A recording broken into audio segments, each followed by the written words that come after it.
kalau misalkan Ibu Cici dan juga Angger, seorang anaknya yang punya fotokopian tersebut, dan itu jaraknya kisaran 50 meter dari CCTV ke arah gang yang ada di SMA tersebut, ini beresiko jika berbohong, jika yaitu kesaksian palsu. Misalnya saya berbohong ini, misalnya ada plat gitu, cek aja Google Street Map tahun 2020 atau 21. Ini soalnya baru dipasang 2022 ya dipasang. Oke, ini tahun 2021 saya berdasarkan dari Google Map. Nanti teman-teman juga bisa simak. Ini tahun 2022, 2015. Maaf ini ngacak ya. Ini di tahun 2023 tidak ada plang. Nah, di tahun 2019 ada plang. Di sini terlihat. Lalu 2022 juga ada plang Canon. Terlihat ke sana jelas sekali ke TKP ya. Oke. Selamat malam, saya akan menyampaikan kembali tentang fakta persidangan yang sudah kita ikuti bersama. Mungkin sekarang yaitu memasuki sidang ke-10 di dalam kasus pembunuhan Ibu Tuti dan Amalia di Subang, Jawa Barat ini. Saya memantau sekarang lagi ramai memperbincangkan masalah ada yang numpang mandi dan juga masalah CCTV tentang terhalangi oleh sebuah plang Canon di fotokopian tersebut. Dan di sini banyak yang menganalisis dari tahun 2015, 2019, 2022, 2023, 2021 itu melihat dari map. Tinggal klik di bawahnya kan ada tuh ya. Nanti akan nampak dari tahun per tahunnya. Dan di situ di tahun 2023 kalau saya melihat di map tidak ada plang tersebut. Namun dari tahun-tahun yang dulu-dulu sampai ke tahun 2022, 2021 itu ada plang. Namun masalah hal ini saya langsung mendapatkan informasi dari sumber yang sangat istimewa bahwa keterangan dari Angger ini sudah benar, tidak ada yang ditutup-tutupi. Nah, kita mungkin bisa menilai kalau misalkan Ibu Cici dan juga Angger, seorang anaknya yang punya fotokopian tersebut, dan itu jaraknya kisaran 50 meter dari CCTV ke arah gang yang ada di SMA tersebut, ini beresiko jika berbohong, jika yaitu kesaksian palsu. Ini beresiko. Di persidangan itu tidak main-main, akan tetapi bebas untuk berekspresi dan bebas untuk mengatakan baik hal bohong dan juga hal kebenaran tentunya. Nah, lalu kalau kita melihat dari kesaksian Angger dan juga Ibu Cici, kalau misalkan mengada-ngada apa tujuannya?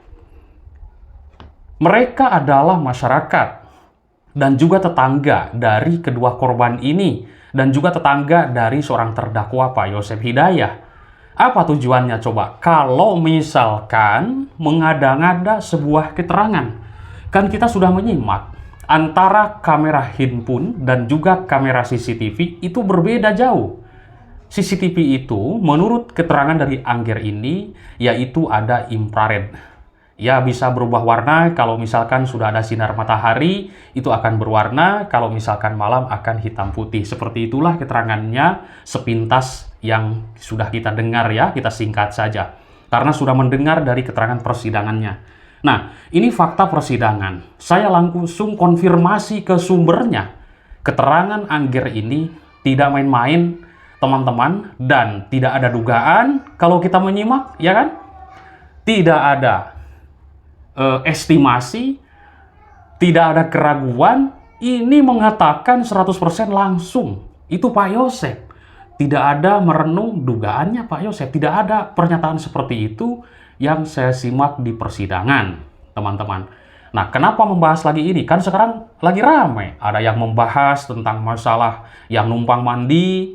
Lalu Pak Rohman pun mengatakan, Bu, pakai baju apa? Itu yang numpang mandi tersebut. Ya, Saudara Yoris. Ibu Cici sudah menjelaskannya dan tadinya kan mau ikut cuci muka tapi sekalian sajalah ikut mandi kan gitu ya.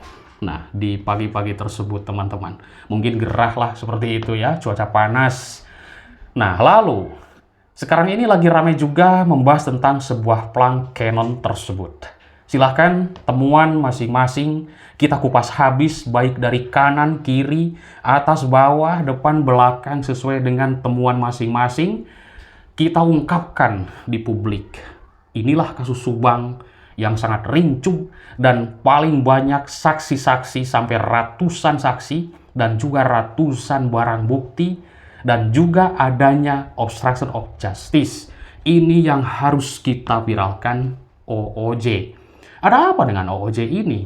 Apakah benar keterangan dari Angger dan juga Ibu Cici, harddisk itu ditukar dengan harddisk yang kosong? Nah, ini keterangan Angger dan Ibu Cici, tentunya mereka yang akan mempertanggungjawabkan semuanya. Ini tidak main-main di dalam sebuah persidangan. Lalu, jika memang benar-benar itu harddisk ditukar dan dikembalikannya dengan harddisk yang kosong, lalu apa motivasi OOJ tersebut dan siapakah yang menyuruh? Apakah ada seorang yang paling atasan menyuruh untuk menghilangkan itu? Karena di situ merekam Pak Yosep sesuai dengan keterangan Angger dan Ibu Cici ini. Ini tentunya menjadi tanda tanya besar publik. Nah, teman-teman, ketika saya melihat sebuah komentar teman-teman, ini banyak sekali yang sangat-sangat menarik kalau menurut saya. Di sini ada sebuah analisa. Ini yang terekam jam 5.30 adalah Pak Yosep menurut keterangan Angger. Ini komentar menarik.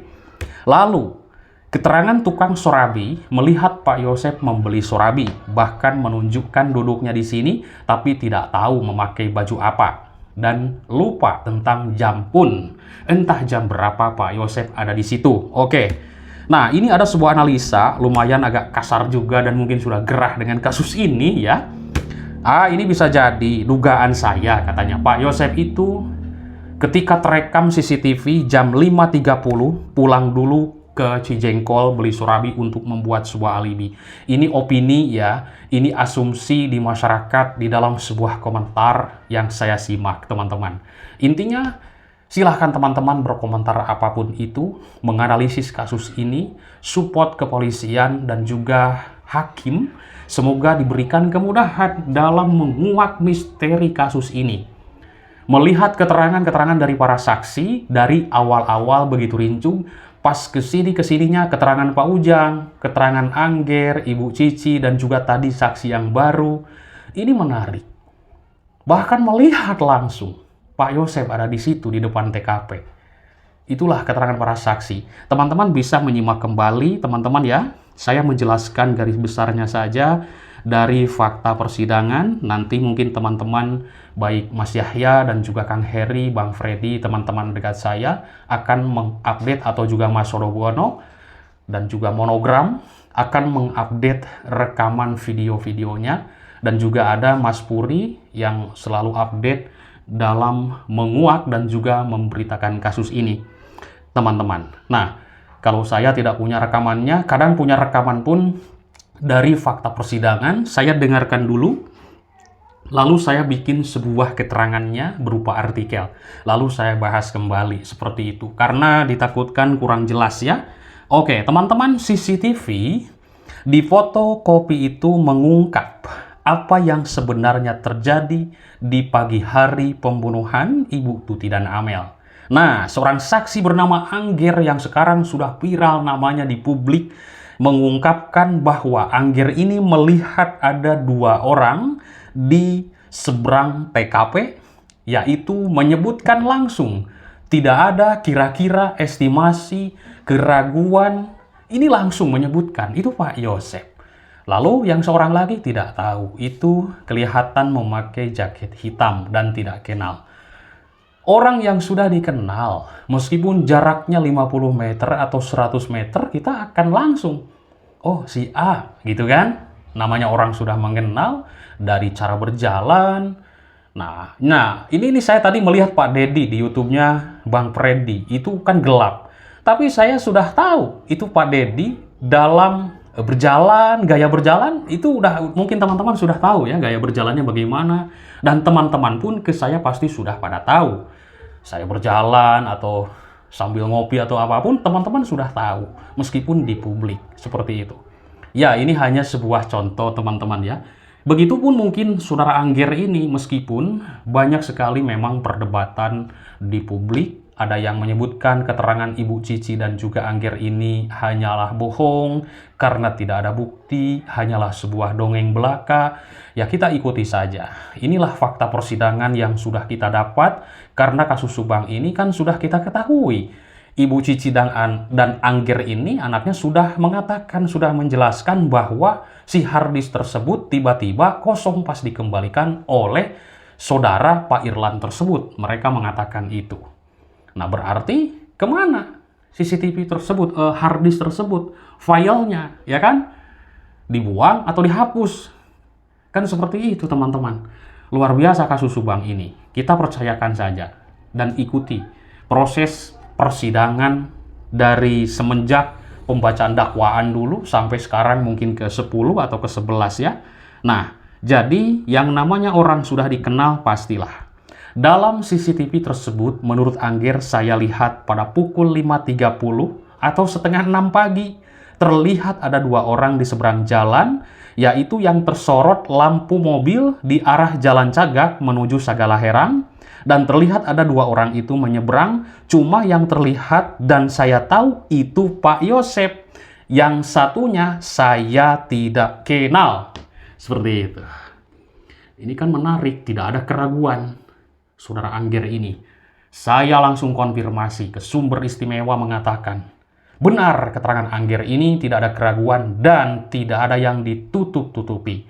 Jika saudara Angger dan Ibu Cici menutupi, apa tujuannya? Ini beresiko besar teman-teman. Kita tunggu nanti pembuktian sidang lanjutan di pengadilan.